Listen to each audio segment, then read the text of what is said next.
Yesterday I shot 2,000 photos, but only walked away with 3, maybe 4 that I'm actually happy with. I tried shooting photos at an air show, so aviation photography, for the first time and learned a valuable lesson. If you're gonna stand in the sun all day long holding your camera like this, you need to take your watch off or at least rotate around like a rotisserie chicken, because right now the back of my neck has a camera strap burned into it. But in all seriousness, if you're anything like me, you're probably a pro or really good at one type of photography, but then a complete noob at other types of photography. So instead of me pretending to be a pro and only showing you the best of the photos that I shot, I'm gonna walk you through some of this Lightroom gallery. There's a lot in there, so we're not going to go through all of it. But then I'm going to give you a few tips if you're interested in shooting aviation photography, air show photography, airplanes, aviation. So if you're interested in shooting that, I'll give you 4 tips, but also 3 different types of photos that if you're looking for inspiration, you can use the next time you're looking to shoot airplanes. But even if you don't want to shoot airplanes, going through this gallery together is going to be a good, hopefully good piece of inspiration to show you that even when you know what you're doing, you can still get it wrong. Now, I will say I have shot motorsports and helicopters quite a few times in the past, so I was going into this with at least a baseline of information. But one of the things I learned is that if you are at an air show, you need to stand next to these people, or at least stand next to wherever they're making the announcements, because they will tell you exactly what is going on, what types of maneuvers that you can expect, when they're coming, where they're coming from. That way you will not miss things. So the gear I was using was mainly the all the RF 70-200 f2.8. On the Canon R8, I also had the R6 Mark II with me, which has a slight advantage because it has image stabilization. It's a more professional camera, has more buttons, but in terms of burst and photos per second and sensor, both of these cameras are very similar. If you're a real pro, what you want is one of these. This is a 500mm EF f4 prime lens. That is a $12,000 lens. Kudos to this guy and his friend who were just at the fence the whole day, probably getting some pretty amazing photos, but most of us don't have $12,000, and so getting a 70-200, even if it's an f4 or a variable aperture one, will be perfect for aviation photography. The other thing you need is Ear Pro. Some of these jets were loud, and you might also notice that I was using a circular polarizer, and in a lot of cases using a variable ND filter to get the right shutter speed. Now you can see I started off the day with probably not the right shutter speed. I like this photo, but it was at 1/200, and if we zoom in, you can see it's a little bit shaky for being at 200 millimeters. So 1/2000 in this case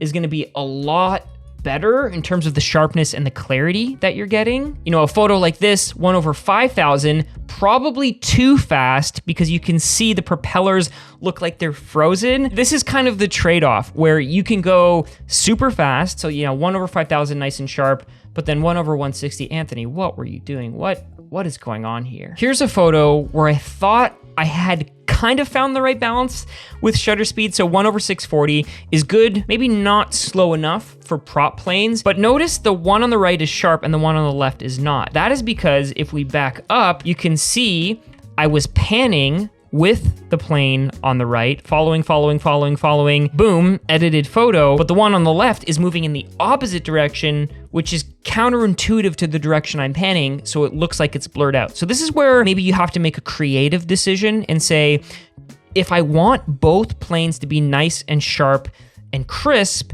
then I'm probably gonna need a super fast shutter speed. So 1/640, but then here is where I was going faster. So 1/2500, tracking the Italian jets, going. Oh, look, there's ones coming the other direction, but now they're a lot more sharp. There's still a little bit of motion blur. Again, it all depends on the speed of the jets, but this type of photo is definitely one that you're gonna wanna get if you go to an air show. A lot of the time, the announcer will call out, you know, they're gonna be heading towards each other, or you can see there's a group of planes or one plane over there, one plane over there. You know, maybe 1/4000 would be a nice speed. But then the other thing with this photo is look at the lighting. The lighting on the undersides of the jets is maybe not the best. So then there's this example here where the jet was flying from a blue sky to a white sky. With the white sky background and the top-down sun, it almost looks completely like a silhouette. So the lighting isn't that good. Ideally, what I'm looking for is a photo like this, where the jet is flipped,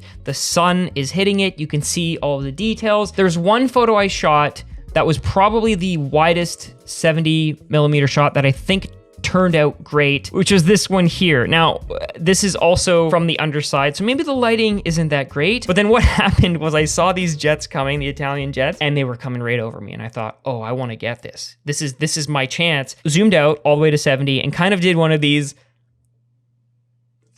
But there's another photo that when you know the jets are gonna fly overhead, maybe zoom out to 70mm. Now, when it comes to camera settings, what you wanna keep in mind is using that burst shutter speed. So go into your camera, put it into burst, but then also continuous autofocus. So whether you're using back button or half shutter, make sure that it is always tracking. In my case, I put it into vehicle autofocus and zone AF. So you can kind of see this white box floating in the center, and that is what's known as Canon's Zone AF, and you can actually set the exact size of the box you want. So if you want it to be a little bit bigger or a little bit smaller, now in my case, I knew that most of the photos I was shooting, the jet would be right in the center. If we go back to these photos, most of these, all right, look at these ones here. That's not center framing. So we got some nice on the ground shots before the jet's about to take off. You can see the burners here creating all that cool burner effect. I look at this photo and I go, cool.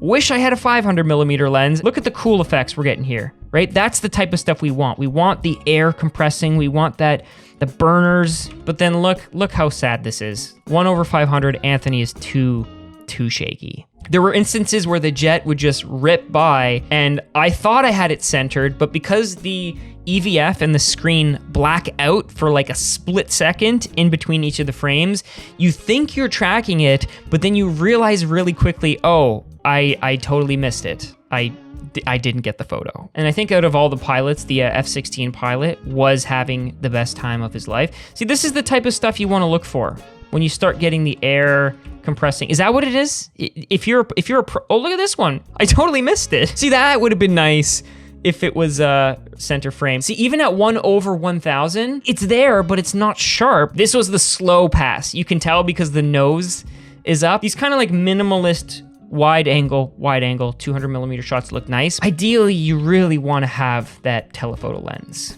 Again, the lighting may be not the greatest. I could go into it, maybe bump the exposure a little bit. Keep in mind, these are all unedited photos. So if I go into develop and I jump into my presets, Lost in Japan, Thunderbird, Frozen Rye. So usually what I do is I'll throw on a preset and then just hit auto. Too bright, bring that back. Nordic Tundra, very blue, Thunderbird. Anyways, you get the idea. These aren't edited. I'm just kind of showing you what the unedited photos look like so you don't feel bad knowing that sometimes photos just, they don't turn out. Bottom of the frame. Oh, that's a good one. Keep that one. Delete. Again, lighting makes a big difference. So if I go past all these F-16 into the World War II planes, it's the same sort of thing here where I'm shooting the plane 1/800, too fast, not enough prop blur. We need more prop blur. Did Anthony learn his lesson? There we go, 1/320. We're getting a little bit more prop blur. Again, this is all to personal taste. I think for me, that amount is probably what looks good. Mind you, are these photos, there's still a little bit of blurriness, probably some like vertical blurriness from me just standing there being all shaky. And then the Lancaster comes in, and this is where the lighting just doesn't look good. Visually with your eyes, it looks good because your eyes have an amazing dynamic range. But when you're looking at this and the underside of the bomber is just in shade, no good. And then this is me trying to be ambitious at 1/160, too slow. Maybe that one? That's not bad, right? So we got to go through quite a few to find one that, okay, probably a good photo. 1/160, so I actually did nail it at a slow shutter speed. Okay, here's a good example. So the photo in light, boom. There's the one I chose and I edited. But then if we go a few more photos, watch what happens.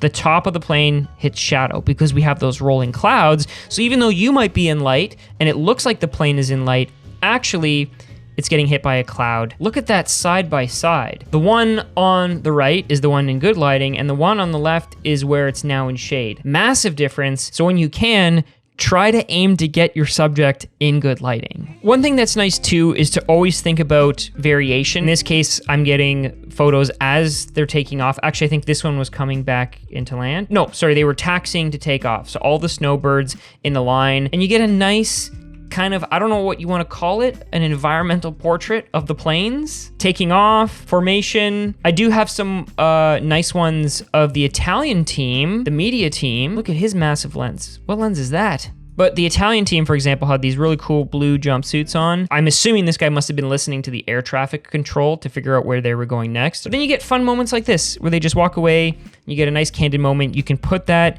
maybe 3 shots of the Italian planes flying by. Here's another good example of lighting, where the lighting is hitting the planes, so they're nice and bright. It's got this nice contrast on the smoke, so the smoke just looks extra smoky, versus something like this where it maybe looks a little bit flatter. Again, that's just based on the orientation of the planes and the smoke to the sun. Too much shadow. The plane is banked, which is good, but in the wrong direction. Another photo that has now inspired me for the next time I shoot at an air show is this one. 1/400, probably a little bit too fast. Ideally 1/200, maybe 1/150. But if you zoom in, you can see that there's lateral motion blur because I was panning, tracking the airplane. Ideally, if you want to get a slower shutter speed, you probably need an ND filter because I'm already shooting at 125 ISO and f2.8, so probably need to pop on an ND filter. But if you want to learn more about that and learn how to master your shutter speed, you need to check out this video right here. Or if you want to see another video like this, check out this video right here. And until the next one, grab your camera, get out, and go shoot photos.